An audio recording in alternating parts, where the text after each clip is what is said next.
dis merci beaucoup d'avoir répondu présent et présente à notre invitation, d'avoir fait le déplacement, d'être venu à l'heure. Et j'espère que nous allons passer un très bon moment d'échange, de partage, d'interculturalité, de diversité culturelle et aussi d'amour, puisque c'est aussi ça qui compte. Donc je souhaite la bienvenue à Mme Lily Mounet. Je remercie également Chloé Gabrieli, conteuse, qui a aussi accepté d'être présente en tant que panéliste. La première question est de savoir si on peut intégrer le concept de femme africaine comme étant un concept sociologique existant.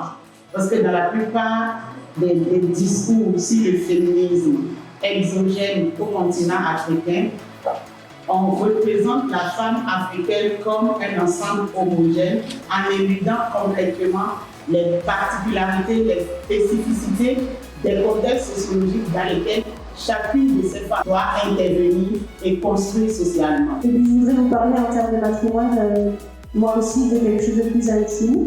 Donc je vous ai parlé de ma mère qui est conteuse, qui m'a appris mon métier, qui m'a donné des valeurs de liberté et d'indépendance que j'ai aujourd'hui, mais aussi de mes deux grands-mères. Et donc mes grands-parents m'ont toujours montré l'égalité dans le couple. Mon grand-père s'occupait de changer les enfants, il s'occupait de la cuisine en même temps que ma grand-mère. Je le voyais faire le ménage. Donc j'ai vu c'est ce modèle-là qui m'a été transmis et que j'ai transmis moi-même à mes enfants.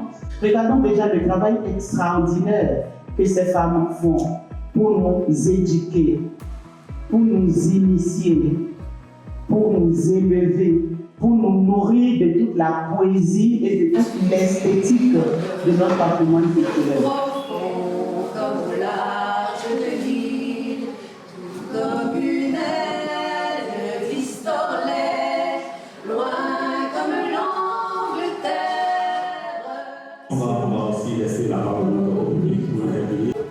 Les femmes, elles voient ce qu'elles font, que ce soit reconnu à sa gestion.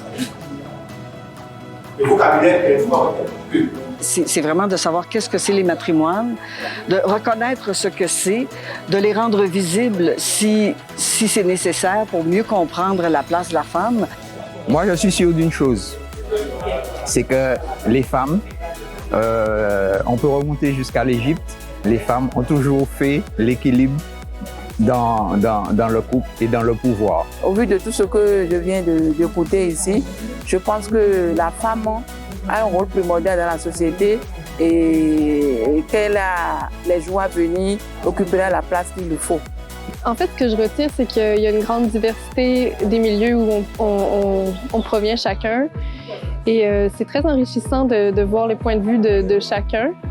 Évidemment, on a tous un vécu culturel différent et des vies différentes avec la culture qui prend une place. Les femmes contribuent pour beaucoup dans la préservation et la transmission de pratiques, de connaissances et de savoirs qui intègrent notre patrimoine en général et notre patrimoine culturel, tant et si bien donc qu'il est souhaitable, en tout cas, qu'on devrait pouvoir parler de cela, mettre cela en exergue, afin qu'on ne puisse pas, en entendant le mot patrimoine, qui est un peu le vers-souffle du matrimoine, n'ait pas l'impression que c'est seulement l'héritage des pères, mais plutôt l'héritage et des pères et des mères.